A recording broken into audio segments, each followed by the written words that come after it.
If you've applied to study at Griffith via QTAC, UAC, or through us directly, you may want to check and manage your application. You might need to change your preferences, upload documentation, or even just change your contact details. On the QTAC website, there is a tool called Application Services, and this is where you can easily check and change your application. Once you've logged in, you can change your preferences, upload documentation, view and respond to your offer, view correspondence about your application, check if you are meeting entry requirements, pay QTAC fees, or change your contact or personal details. It's an easy tool to use and lets you manage your application quickly and effectively. If you have any other questions, you can also call QTAC directly.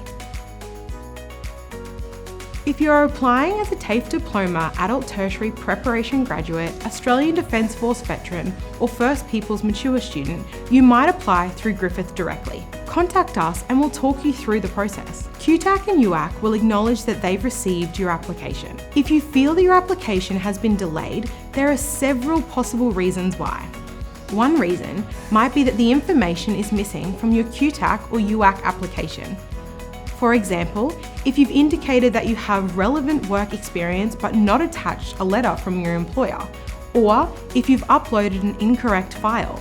This can also be the case when our Griffith admissions team need additional supporting documentation from QTAC or UAC, or if you're in the process of completing another qualification. In this instance, you will receive an email requesting that you provide these documents to recommence the assessment process. We recommend checking QTAC and UAC's websites for Griffith University's course offer dates to find out when you should receive an offer. With these tools at hand, checking your application is relatively simple, and you'll be able to get all the information you need when required.